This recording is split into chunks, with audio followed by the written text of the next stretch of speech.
What would you do if your husband got sober 5 days before Christmas? Would you think that all of your problems are solved? Everything is going to be perfect from now on? Well, you're going to find out that is just the beginning of my guest's trouble. She has 2 kids, 2 horses, 400 chickens, and a dog on 20 lonely acres of land in a big house at Christmas. No money and only a part-time job.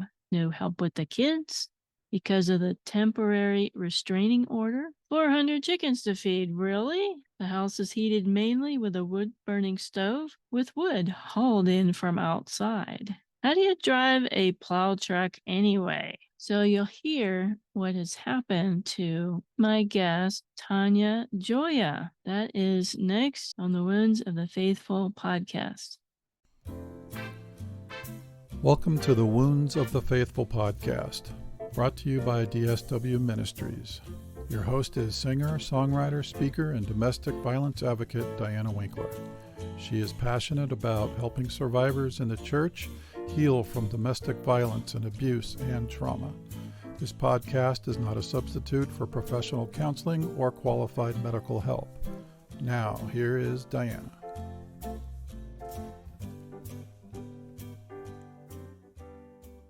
Hello, everybody. Welcome back to the podcast. Things are still pretty hot here in the Phoenix area. Just waiting for those temperatures to cool down. Still planting the fall seeds in my garden. And this coming Tuesday is when my other foot surgery is. So if you would pray for me on that, I appreciate it. Everything went really well on the right foot back in May. So I don't foresee any big problems. But as I've said before on the podcast, it is really difficult to sit in bed for 2 weeks. The only time you get up is to use the bathroom or get some water. But I do have lots of books to read this time and some projects on the computer I can do. And I'll be doing lots of sleeping and maybe catching up on some TV shows that I've been wanting to see. And I am going to be working on the Wounds of the Faithful podcast Facebook group. It's our private community. I'm going to try and get that off the ground very soon here. So please stay tuned. Last week we had Dana Diaz on the show. I hope you enjoyed her. And we talked a lot after I stopped the recording, and I wish I had the record button back on, but she was talking about how her faith had been so strong with God and that her priest was very nice to her and very supportive of her when everybody around her was judgmental and was not supportive with her divorce. This particular parish she belonged to really supported her, and I was grateful for that she had that spiritual support that we all need. So I wanted to let you know that if you did not hear her story last week, we talked about narcissism, and both of our abusers were definitely narcissists. So if you haven't heard her story, you definitely want to go back to last week and listen to her story, okay? You're going to love it. And so, as I said in the promo, we have Tanya Gioia on the show today, and she's going to be talking about addiction and the behaviors that go with that this week. I already said a little bit about her, but her mission is to help heal families with addictive behaviors. And let me read some of her bio here, an official bio. Tanya knows that for every addict, 5 people are impacted. Working with women heals a generation. She's been through all the challenges you're familiar with. Striving for a career to make her whole, chasing a man to fulfill her, jumping unhealed into a second marriage, managing new babies and an addicted husband, as well as her own codependency. Running her own business, thinking enough money would save her. Finally, Tanya decided she deserved more from her life. She set out to learn everything: AA, Alanon, Celebrate Recovery, deep therapy, also known as EMDR, and decided to help heal others who share similar challenges by getting her professional coaching certification. Tanya works with women who finally want to heal their marriage and family while supporting their husbands through recovery from addiction. She uses her unique dancing with joy process to help them become the woman her husband cherishes and the mother that places God and love first to create a truly connected, loving, and supportive family. So, I'm not going to delay any further. I hope you enjoy my conversation today with Tanya Gioia. Please welcome my guest today, Tanya Gioia. Thanks for being on the show today. Oh, Diana, I really appreciate you and the work that you're doing, the music that you're doing. It's just a fabulous podcast of putting all those things out there. And I believe your husband is announcing for you. Am I correct? That is correct. How did you figure that out? Very good. So I made a guess because my husband and I used to do our podcast together, and then life got busier, teenage kids, all those types of things. And it was really enjoyable to have somebody to bounce things off of. So I'm glad he is brave enough to do. He has a nice voice. He does he can do cartoon characters. He can imitate anybody's voice. And so I asked him to do the intro, and he's a musician with me as well. And so, yeah, we do this together. Oh, he's the tech guy behind the scenes, and he does all the photography.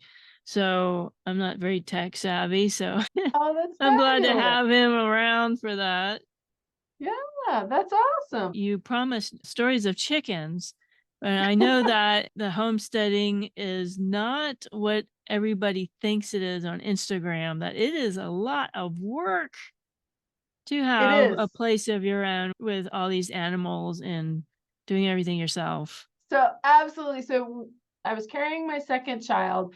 We were moving off a guest ranch. That's where we met. So we met on a guest ranch. And before I had the second boy, I was managing 80 head of horses, having a great time. But as the children began to come along, I said, I really need to be at home and I don't want to be underneath the horse somewhere. So it was a great position. We really loved the guest ranch, but decided it was time to build a home. And so we did. It doesn't sound very far, but we live 4 miles outside of town near Arapahoe National Forest in Colorado. And we had 20 acres, which for Colorado and probably for Arizona is really small. Just it's tiny. You can't really graze anything on it, but 20 acres is still pretty good size. So we built this very large house. And then my husband decided he wanted to be a chicken farmer. And so they started coming in the mail. I have pictures of my 5-year-old going down to the post office box and the little peepers in the mail. They're coming beep, beep, beep, beep. So they let you know when they're coming because you have to get right down there and get them some sugar water and get them all ready to go. Well, I thought 6 chickens, 12 chickens, all that would be great. Those are kind of like house chickens. And remember, we're in Colorado. We're in the mountains at close to 8,000 feet. There is snow. So I thought, man, and then we got 100 chickens, and then there were 200 chickens, and then there were 300 chickens. So think about it. If you live in the city, there's like those pictures of New York City. There's people all the time walking by, all those types of things. I didn't have people. I had chickens walking by all the time, everywhere. And for a while, we were trying to breed, so we had roosters and. Diana, I don't know if you've ever been around roosters, but roosters and really small kids, they're not the best thing. So we have a little story we tell about the boys were swinging on the swings and everything was okay. And then the rooster began to encroach on them and encroach on them and encroach on them. And he's big and he's got spurs and he's dangerous. And so we had taught the dog not to go after the chickens because we were farming these. Yeah. That was not going to happen to my children. They were not going to get taken out by some rooster spur. So I grabbed up the kids. I grabbed up a shovel. I've got one kid in one hand, the other one kind of dangling by the side in the shovel, and I'm beating my way to the door to get that rooster out of the way. Wow. From then on, I taught the dog, get chicken, and he would run all the chickens off. So we're developing this life and we're out on this 20 acres and the chickens are being raised for eggs and they're going to a 5-star ranch for their ice cream so they can make this fabulous ice cream. It seems to be going well. right?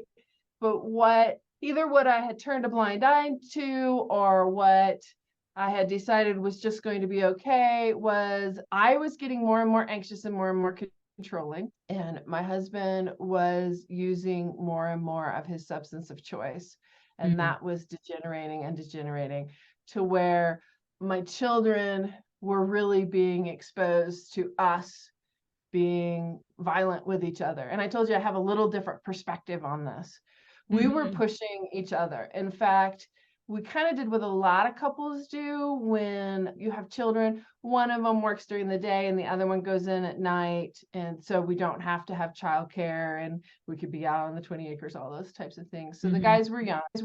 And some days, because we're out here isolated on 20 acres, some days to leave the house, we fought each other out to the car to leave the house. I mean, grabbing the keys, really being just unpleasant with each other. We were not in a good place. And so this is what I say to the clients that I work with, because I work with the families who support loved ones around addiction, is guess what?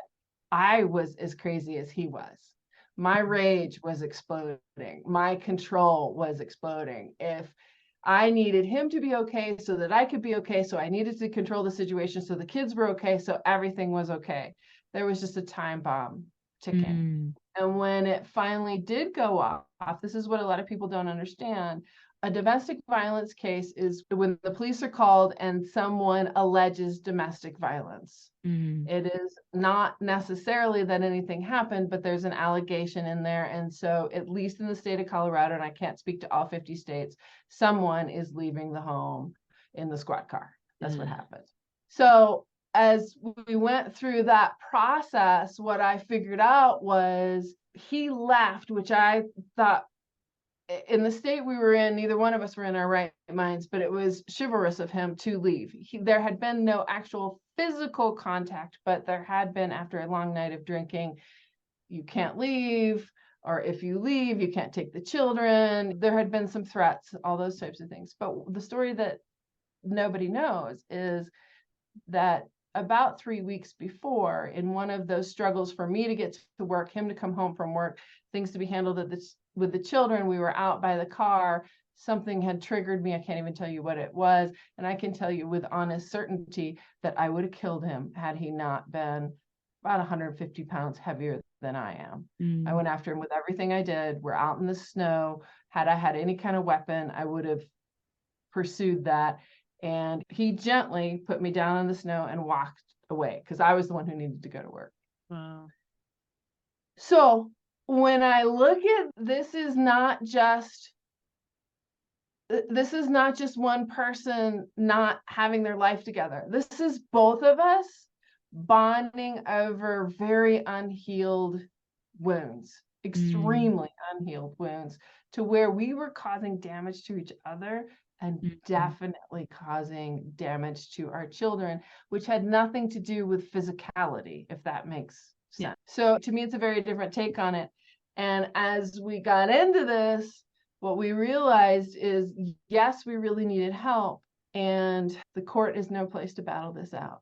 And I don't know if you've experienced any of that, but I call it courts, cops, and chickens, because when the cops came in and the courts came in, they took over our lives and said, you can do this, you cannot do that, you cannot do these other things. We were already in a very good church family, and we reached out to support from them. They were highly supportive in what was going on. Our extended families were supportive at a distance, but were not. I mean, unless this has happened in your family before, how would you even begin to know how to handle this? And it just began to deteriorate, but God. And so there were some real treasures in there that are going to be hard to understand. But looking back from the vantage point of about 13, 14 years, when you look at what God does with your life, sometimes you understand that some things did have to happen for you to be able to say, okay, I trust you. I need to change. We need to change. We need to shift. And we'll celebrate, just to give you the end of the hopeful part of the story is we'll celebrate course. 20 years at the end of this month. With the So same man. with the same man. Yeah. I have to say it's refreshing to hear someone like yourself that you recognize that you were both abusing each other, or you both were up and needed to change, and you did the work and you're still together. That is absolutely incredible. I don't hear that very often as an abuse advocate, to hear that people have a happy ending. So definitely looking forward to hearing the rest about that. But did you always want to be a chicken wrestler? What was your childhood like? So my childhood was, I grew up in St. Louis, pretty standard middle class, went to school, visited the grandparents, went to church.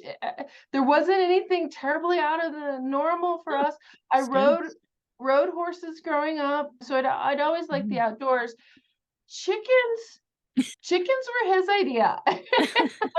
Chickens are sentient beings. I don't want to say that they're not, but they're different from mammals. And he had read Michael Pollan's In Defense of Food.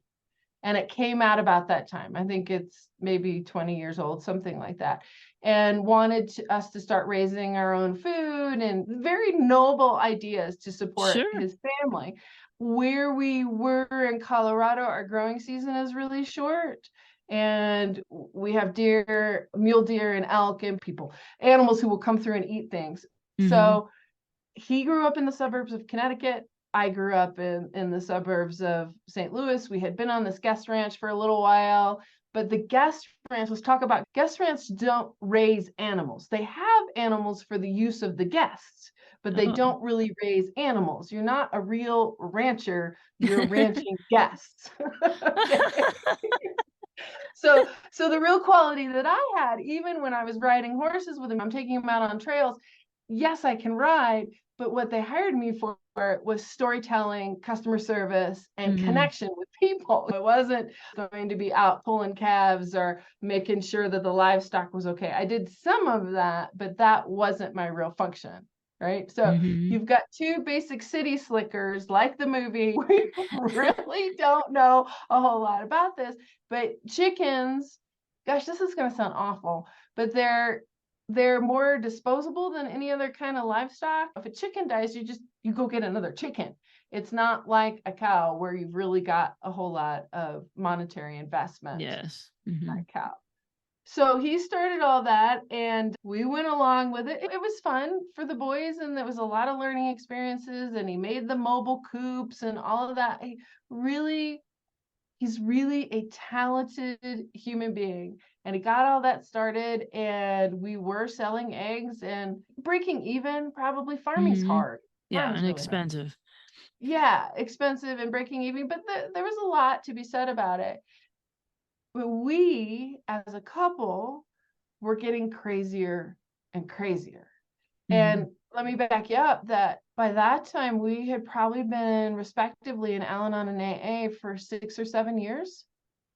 By then, our levels of sobriety, substance use, relationship addiction, codependency, all that varied. I kind of went up and down. But you look at it and you think, where did this come from? I have a lot of education. He's comes from a good family.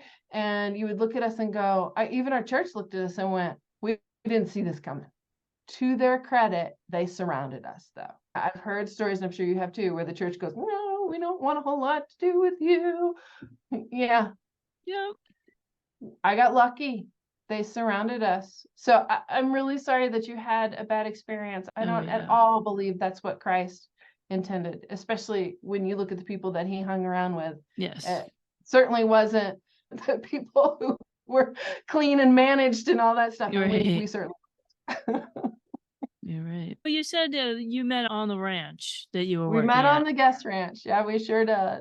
I rolled up to work for about 6 months. I was leaving one job, had a divorce 2 years prior, leaving one job and then transitioning to another. And I thought, well, I'll go out and do a guest ranch stint, and ended up staying for 4 more years. I tell people I stayed for 4 years, got a 2,400 square foot house, 400 chickens, 2 boys, and 2 dogs out of it, plus 2 more horses.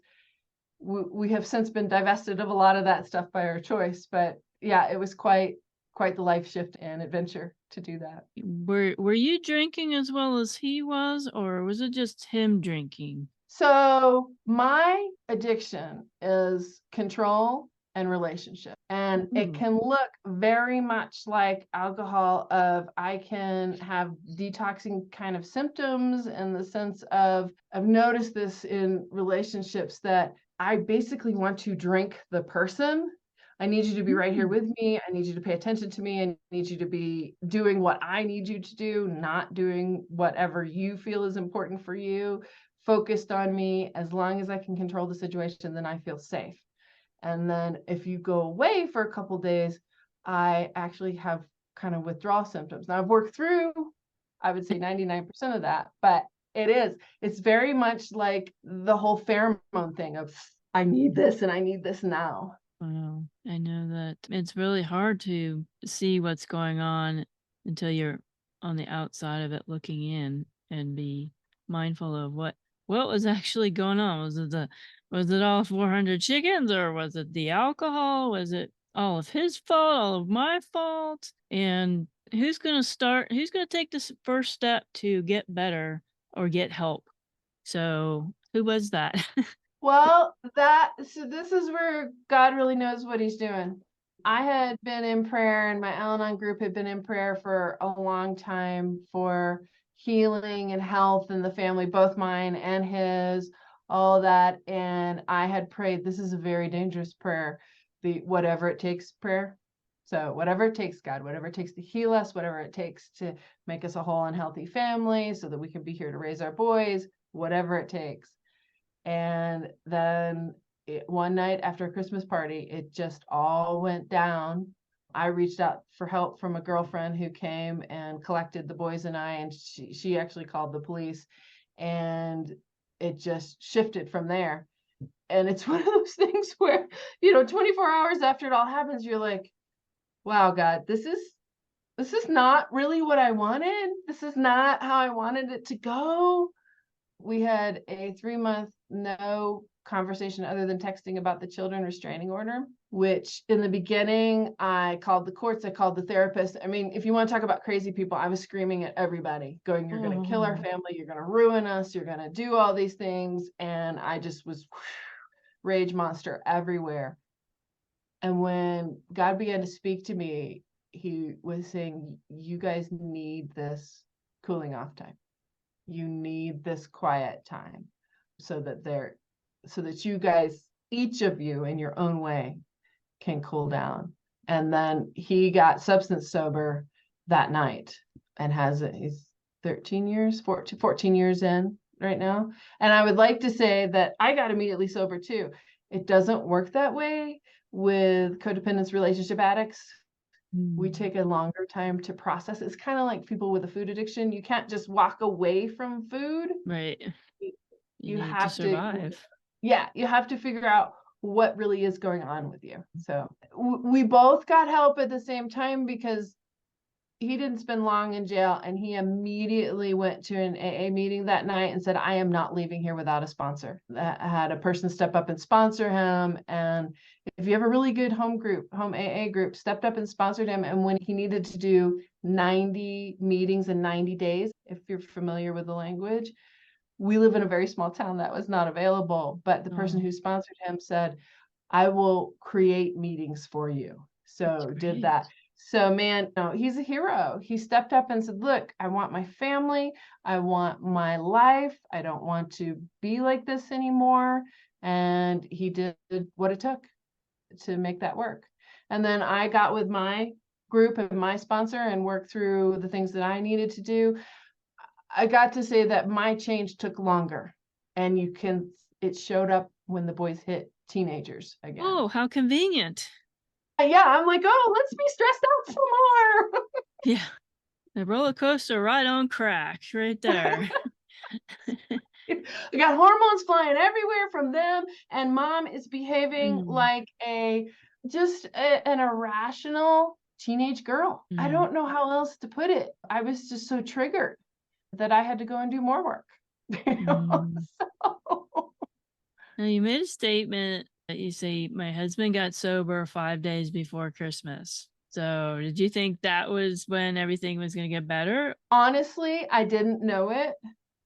We had a restraining order at that time, and it was a no contact. And we had gone to a friend's house for Christmas, so I abandoned the 400 chickens. Actually, they helped me feed them. No animal rights. Nobody was harmed. They helped me Yeah. feed them, but Don't make me we come down needed, there. yeah, no animals were harmed. These kind friends and some other friends helped us deal with the horses and the chickens when I was just not able to do a whole lot, because it's 5 days before Christmas. All of this is going down. Brain is just, I'm feeding the kids and taking care of the kids and going to bed. That's basically all we're managing. So I didn't know it. And I can't, people will not believe this, but I think this was pre-cell phone for me. I don't think I had a cell phone by choice. Nobody kept me Wow. from not having a cell phone. I chose not to have a cell phone, partially because of where we lived didn't have good signal. So we had a house phone still, and I didn't want to be strapped to it. It wasn't keeping me from having. Now it's like my personal friend. Yeah, all of us probably wish we could have thrown our phones out the window and lived to tell about it. Yeah. So I didn't know it at the time. I didn't know he'd gone to an AA meeting. I didn't know he'd gotten a sponsor. I didn't know all of that at that point in time. I was trying to keep calm enough to take care of my children, and the animals still had to be taken care of, so arrange for that. I may have gone to work. Some of this is a blur. And then we had Christmas. We had to prepare for Christmas, so we stayed with these friends and did that. It just, I know you've been through the situation. It's a muddle. It's a mess. Yeah. And Yeah. I didn't tell you that I grew up with horses here. Well, I live in Ah. Arizona. So, yeah, we had horses, and my parents got divorced when we had horses and trying to sell them all. And then we had dogs and all these other little animals like birds and hamsters. I remember that stress of the animals, and then the divorce of my parents, and then Christmas a mess after my parents' divorce. It sounds very similar to kind of what you're going through. Feed the kids and go to bed. Yeah. Well, the couple that we were staying with, this is another provision of God. As all addiction begins to deteriorate relationships, mine, his. So as that relationship as our marital relationship began to deteriorate, which really started 2 to 3 years before, it's not an overnight thing. This couple who couldn't have children, the wife had been babysitting for my kids, right? And I had children, no husband. They had no children. And so we began to form this very graceful family unit that I thank God for that kind of a provision, because when a lot of that happens, spouses can get unfaithful, they wander around, they do crazy things looking for companionship and all that kind of Mhm. stuff. Well, God insulated me with this wonderful Christian couple who would help with the kids. I had time to make dinner for all of us once or twice a week. I did that for them. And we had been Mhm. doing that for a couple years. So I already had this community base. And that's what I really talk to a lot of people about is, don't let secrets make you sick. It's not that you Mhm. have to tell everybody everything that's going on in your life. Maybe you need to, certain people, but I had begun to build my relationships with the church, with Alanon, with the children's friends, with this particular couple, with some other people. So even though I was really sick and really struggling mentally, I had a community, a small community that I could really tell everything that was going on. Mhm. And that isolation piece, and I don't know, Diana, if you experienced that isolation piece, I think is one of the hardest things with both domestic violence and addiction. That isolation piece can come Yes. in there too. And how is trauma and addiction connected together? Fabulous question.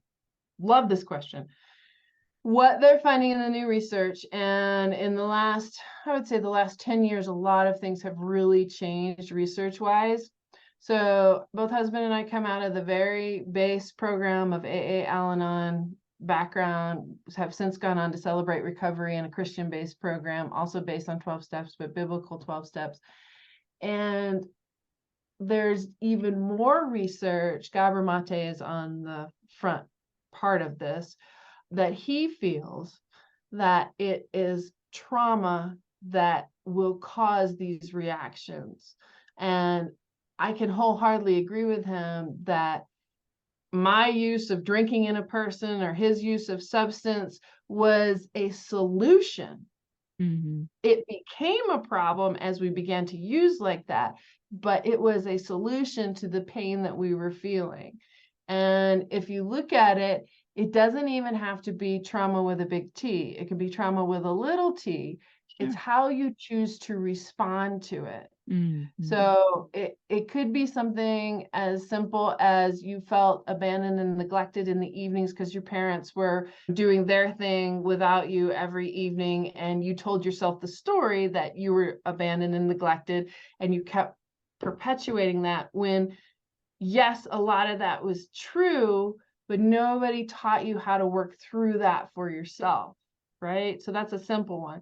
Then there is what we call the big T trauma, where there was actual neglect. You weren't fed, you were locked out of the house, whatever that was, or sexual or physical or verbal or all of those things. And Mate's understanding is it is not that trauma happens, because trauma happens to all of us in varying degrees. It's how you actually work through it, and especially how your body works through it on whether it traps it or not. So when that early childhood trauma happens and it gets trapped in the body and you don't have words to manage that pain, because normally it happens very young, pre-verbal, you don't have words to manage that pain, then you're looking for something to deal with that pain. And I'm only smiling, not because the pain is okay, but that anybody can choose, with this new research, anybody can choose to work through that and be released from it with somatic, with EMDR, with all kinds of different therapies. You can be released. There's hope. I mean, that's the key. There's hope. You don't have to stay here, which is, I think, why you do this podcast. That's the exact reason. You said something that was very profound. I did not know this. The divorce rate is higher after sobriety than before. Why is that? You would think that's like the solution to all of our problems, and then everything is fine. What's going on here? Doesn't that seem like an anomaly? Yes. Seems like a total anomaly. This is where my particular work comes in, is when the person who has been labeled as the problem in the family, right? When they make a shift, then the whole family has to shift. But the whole family normally doesn't think it has a problem. But here's the key. The alcoholic, drug addict, workaholic, porn addict, whoever, didn't come from nowhere. Right. They were in a system. So if they make a shift, then the system has to make a shift. So say you are the wife who's been handling everything, holding it all together, making sure the children get where they're going, looking good at church, making sure there's groceries in the house, making sure the paycheck comes home, all that stuff is happening. And we'll give them ages, they're 5 and 8 or whatever. And your husband comes back, maybe he's gone to 30-day rehab, maybe he's had to stay out of the house for a little while, whatever. He comes back, he's sober, oh, happy day. But then he wants to start managing the finances with you. He now wants to come in and have a full parent role where most of the time he's been checked out.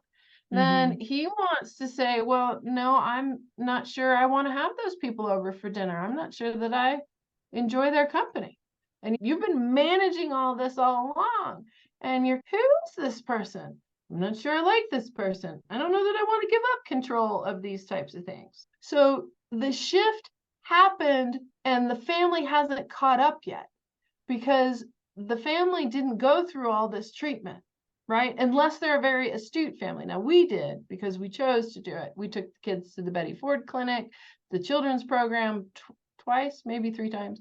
We got them therapy. I got therapy. We did some other extra programs. We did some programs as family. We did all of those things. We took this journey together. But if you don't take this journey together, this is also why the person who gets sober says, I can't stay in this family. So what if you have the family that says, yeah, well, alcohol doesn't hurt. We're going to smoke a little weed on the weekends. It's all going to be okay. But you get this person who is desperate to stay sober. They can't stay. They can't stay there either. Right? So it can be one partner saying, hey, I don't know who you think you are, but I've been doing this quite fine without you, and I'm not sure you want you in the business. Or it may be the other person going, my sobriety is the most important thing to me, and I can't do it in this environment. I just can't stay here. And it may not be that they're using substances, but they can't control their rage. They haven't learned how to deal with emotions. And you've got typically a very emotionally fragile person coming home because they are learning how to deal with their emotions without their substance of choice, but the family is still acting in the same way that they've always acted. Yeah, it sounds And like very similar to men that go off to war and they come back with PTSD and their family's been surviving on their own, and then dad's back and he's traumatized by what he saw, and then he's trying to become part of the family again, and it isn't working. It definitely sounds familiar, similar to that, right? well, yes. And Gabor Mate's theory is that the key to addiction is connection. Because with the addiction, we're trying to solve a problem, right? I'm trying to drink that person in so I feel better. He's trying to use so that he feels better. So the connection is the ideal. So, I may get this wrong. I think it was Vietnam. It's either Vietnam or the Korean War. I can't remember. They were very worried. There's a study. They were very worried about the men coming home. I'm pretty sure it was Vietnam because they were using heroin while they were there to get through they got what. it. So they got it over there. Yeah. they were very worried about them coming home. But what happened was when they came home and they were reconnected with their family units, and the access to heroin is not like we have now. The access wasn't there. That connection brought them back into a place of, I'm okay. I can work through my feelings. Yes, there were some with PTSD. There were some with that, but I think it was like 89% did not return to drug use. I mean, it's a huge amount. And it's about, the theory is it's about that connection rather than non-connection and using something to soothe the pain, whatever the pain is. In a war situation, we're pretty clear on what the pain is, but in other places, it could be other things. So when you look at it, sobriety, yes, needs to take place, but it's not the answer. Just like a really nice wedding is not the answer to a happy marriage. You can have a 40,000, what are they? They're $120,000 wedding with helicopters flown in and doves flying around instead of chickens and all that kind of stuff. That does not guarantee that the next 50 to 70 years are going to be harmonious. Just like sobriety doesn't guarantee it. In my understanding of faith, yes, I need to have the wedding first. Let's do that. But it doesn't mean everything's going to go smoothly from there. Spend that money investing in therapy before your wedding. That's what I recommend. Anybody who has been long-term married, you know what? There are at least, I would say, 3 to 4 breakdowns that are pretty serious in that total renegotiations of the marriage, and they can be dearly wanted. You've had children, so you need to renegotiate how the marriage looks, but that's the place that you should be spending that $120K rather than on the doves and the cake. And yeah, I definitely agree with that. What's the difference between being dependent on somebody and co-creating with somebody? So this is, I think this is best explained, and I really like how you put co-creating in there, is there's dependence. And when you look at mammals, we have a long childhood, and almost all mammals do, right? So they need the care of the mother, whereas reptiles and birds, very different. They can walk away, they can eat their young, all those things happen. But that care trait means that at points in our life, we are going to be dependent, right? Then you have the opposite side of independence. And for us in the United States, that's very valued. Being independent is super valued. I pulled myself up by my own bootstraps. I started my own business. I did this, I did this, I did this. What we're coming to understand is there is no I did this. You may have done separate and done a lot of those things, but there were other people that you worked with.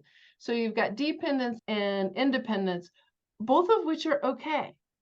But as humans, we need interdependence. So interdependence means that I can go from dependence to independence back to being interdependent on other people.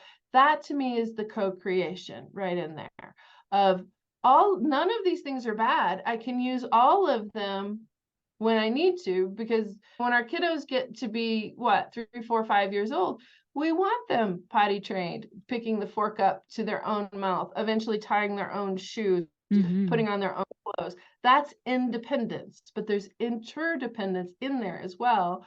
It's not, I'm going off to live in the desert all by myself and not talk to anybody. And then co-creation, I think the other piece that co-creation always says to me is, not only am I co-creating with the other person, because my work is Christ-centered, we're co-creating with God, because a two-legged stool doesn't stand, but a three-legged stool stands very solidly. You can get up on it and get the cookie jar down and eat the cookies. You're right. I like that analogy. It's my favorite.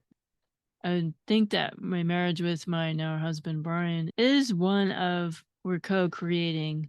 We both have our own likes and dislikes and our own choices, our own paths and our own goals. And we support one another, but it's not me depending on him for everything. My emotional needs, my spiritual needs, my physical needs. We're two people that we can coexist together, but we're supporting one another. It was totally different than my first marriage, where it was, okay, he's the man and you get everything from the man.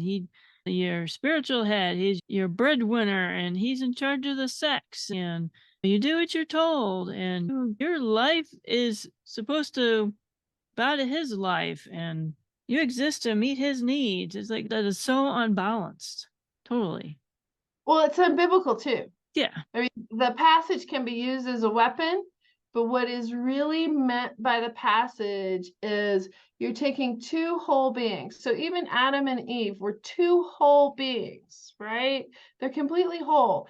They are WHOLE, whole. They are not holy, HOLEY, but they are whole, nor do they have holes in them, the other spelling of whole. So you're not taking two people and doing this and creating one. You're taking two people and putting them in union, so you create something totally new. Yay. And that's what God designed for us. That's what the passage is coming about, is being new. Because if you take two people with lots of holes in them and try and mesh together, then you have less than a whole new thing. You have less than that. And that's, I think, where my husband and I were coming at it, is we're trying to heal. We're trying to heal ourselves, heal each other, figure out what's going on here. And we went like this, instead of doing our work and then coming together and being a whole thing, a whole, holy, HOLEY. That's why I think marriage was designed. It's the closest thing to our relationship with God, is supporting and making each other holy. And in that, we're taking two whole people and doing that. I really don't like Jerry Maguire.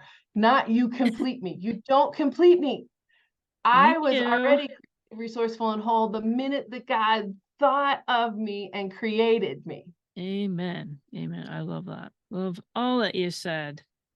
How did you know? Now you told us you have a happy ending. How did you know you guys were going to make it? Was there a day that you figured it out? You're still here and you're still putting one foot in front of the other and choosing to make this work each day. Yes. And that's where the one day at a time AA really, I think, is valuable. I'm only gifted this day. I don't have yesterday. I don't have tomorrow. This is it. This is what I've got to work with. A couple things happened. I had already been coming closer to the Lord, and I don't have audible words. I wish I did. It'd be easier, but I had words in my heart of, you will stay married. And that was a direct, I would say direct command. You will stay married. You're not walking away. And as I said, he was working really hard. He had a lot more hoops to jump through than I did. He was working really hard. He wanted his family. Our church family surrounded us. As we were able to counsel together, it took a year before we could do that because of the state of Colorado laws. Again, when the court gets involved, it's really messy. So as we were able to counsel together, it was a commitment from both of us that we wanted to remarry, which is what we did. And people said, well, did you bring the kids? I'm like, no, I had a dream about it. And I said, these are the people who are supposed to be there, the minister and his wife. And then we had a really good friend. And we did a small in-church ceremony and had a soup supper afterward for the people who were in attendance. You had a vow renewal. We had a vow renewal. And the main thing about that was it was for nobody else but us.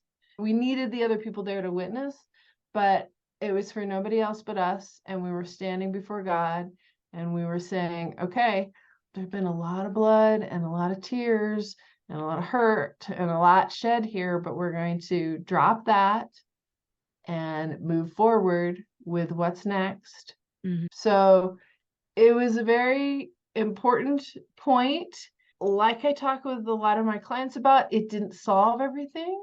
We still had children to raise, bills to pay, things to work through, our own insufferable actions that we did.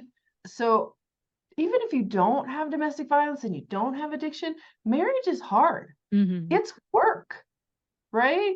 So if you have those extra layers on top of it, we were just getting to like normal marriage work stage is where we were. Which is better than screaming at each other drunk stage. Definitely. I say this for all these people.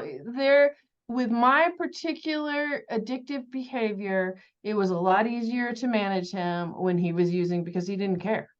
I could do as I pleased. So the shift took a while to figure out how are we going to do this dance together. And it really is a dance. You step on each other's toes and you hit each other's knees, and figuring that out took considerable amount of time. And we actually did the rededication ceremony, but we didn't live together for the next couple weeks. I think there were still things we had to work out, and all. We did the ceremony first and then made the shifts. And like I said, we took the time to bring the kids along with us in the process. Now, they didn't need to be at the ceremony, but to explain what was going on, why this was happening, what the choices were happening. Hopefully, what we've built in my young men is a lot of resilience to say, look, you don't have to walk away when bad things happen. There needs to be corrective action, but you don't have to walk away. I think the fact that your husband really wanted to have his family, that really counted for a lot. Yeah. That he's already, as imperfect as it is, he wanted to work on himself and he wanted to fight for the family and the marriage. And hats off to him. Hats off to both of you guys. I think this is an incredible story. Like I said, I don't hear this very often, and you guys are the real deal. There's more people out there than you think. Oh, I hope so. Oftentimes it's something that they don't share because we have such shame around this, which is unfortunate because there are marriages that fail because there are moves that happen or job changes or rearing children is more than what you thought. And we'll talk about those things. But it really is, it's truly a miracle because we both said, God, what do we need to do here? This came from both of us. So sheer willpower alone would never have made this work. We needed that third leg of the stool. And I have to give all the credit to God of we listened, but we could not have worked this out on our own. There's no way that we would have been able to do that because in our human flesh, man, we still wanted what we wanted, how we wanted it, when we wanted it. Sure. That's the thorn in the side, as Paul says. That's just something that keeps cropping up this whole time. It's really all God. It really is.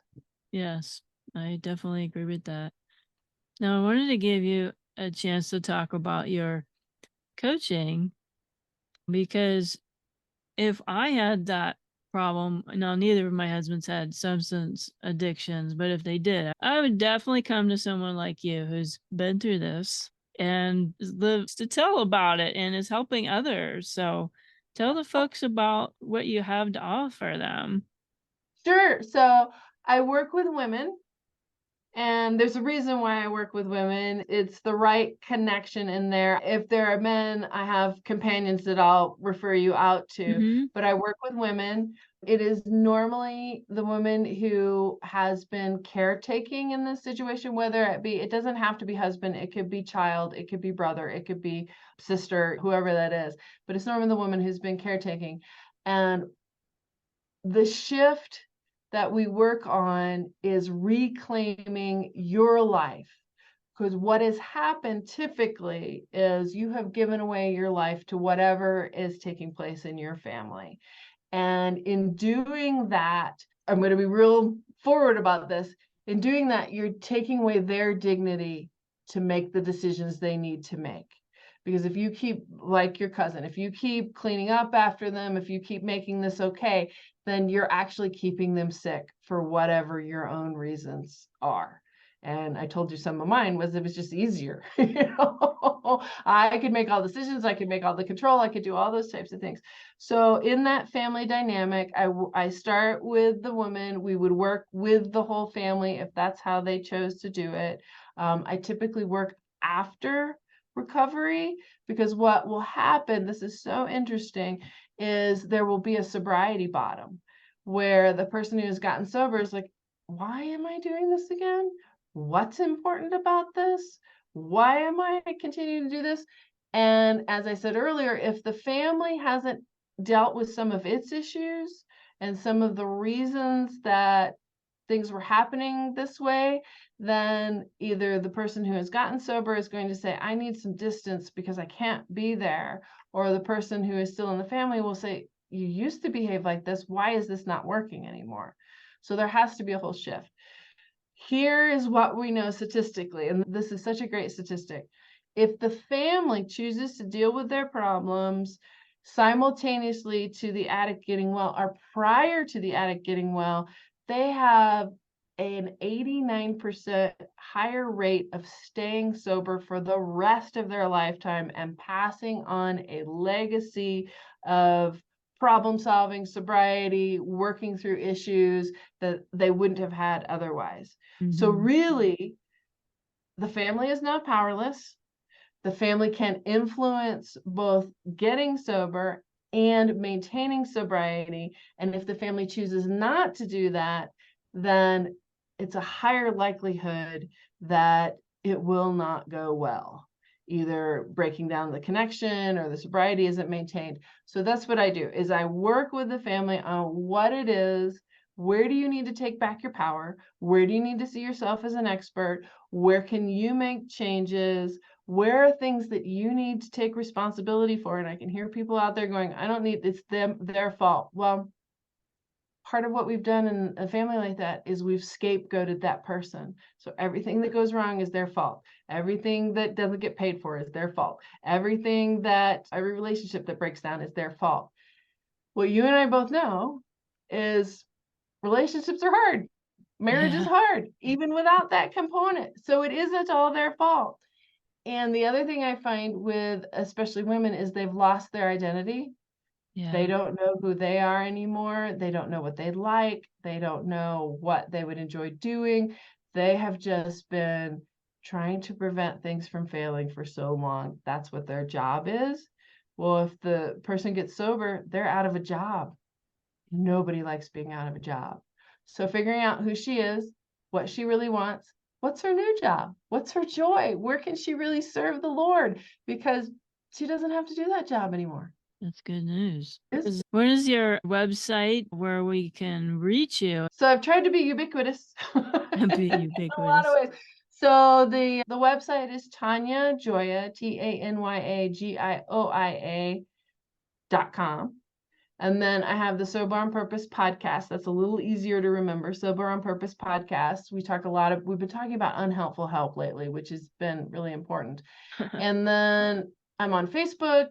I'm on Instagram. I have a YouTube channel. If you look somewhere between Tanya Gioia and Sober on Purpose, I'm there. I think I sent you the Unhelpful Help quiz if you want to put that in the show notes, and people can look at. So unhelpful help has another term called enabling.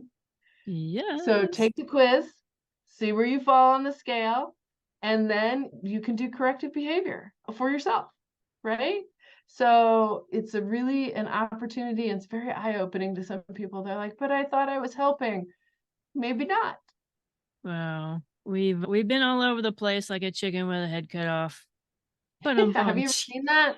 That's awful. It's all, yeah, that is awful. So maybe that wasn't a great illustration, but was there anything that you wanted to mention to our listeners that we didn't cover? I know we covered a lot of bases there. So one of the things, I pulled up the scripture, and let me see if I can get the right section. One of the scriptures that I hung on to during all this time was and it's when Jehoshaphat is with the people of Judah, and there are three armies coming against them. And what God says to them, okay, he says that this is what the Lord says to you. Do not be afraid or discouraged because of this vast army, for the battle is not yours. So as we're going through all this process, yes, I had things to clean up. My husband had things to clean up, but the battle was not really ours. This was a spiritual battle being fought. So God says, do not be afraid or discouraged. That's the first thing, because of the vast army. So the vast army was bills and chickens and children, and I only had a part-time job, and we had to live separately for 23 months and blah, blah, blah. For the battle is not yours, but God's. Tomorrow, march down against them. They will be climbing by the pass of Ziz, and you will find them at the gorge of the desert of Jeruel. You will not have to fight this battle. So that's where I talk with wives and moms a lot, is maybe you need to stop doing some things. Maybe you are fighting the wrong fight. This is not your battle. And I know there's a lot of fear around death or things like that, but to look at that and say, where is the helpful help versus the unhelpful help? You do not have to fight your battle. Take up your positions. It doesn't mean you're not vigilant. Stand firm and see the deliverance the Lord will give you, Judah and Jerusalem. Do not be afraid. Do not be discouraged. Go down to face them tomorrow, and the Lord will be with you. I hung on to that, because he says, I'm going to be with you. Don't be discouraged. Don't be afraid. And stop fighting. You're fighting the wrong fight. That's what God was saying to me, was really this fight is for your healing, for his healing. But with the two of you in this broken state going at each other, you're fighting in the wrong direction. I just love your transparency and your honesty in telling your story, because it's not easy. I know you've probably done it a million times now, but each time it's hard to go and relive some of those things.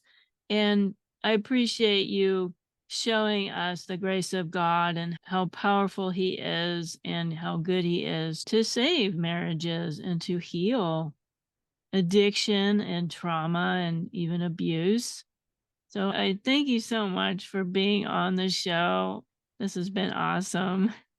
Diana, I really appreciate it. Thank you for giving me an opportunity to share. And this is my service, and this is a calling. And hey, reach out. I've got all kinds of resources. Let's talk. Let's see if this is something I can help you with, or I point you in a direction that works for you. Thank you so much. God bless you. Thank you, Diana. Really appreciate it. Thank you for listening to the Wounds of the Faithful podcast. If this episode has been helpful to you, please hit the subscribe button and tell a friend.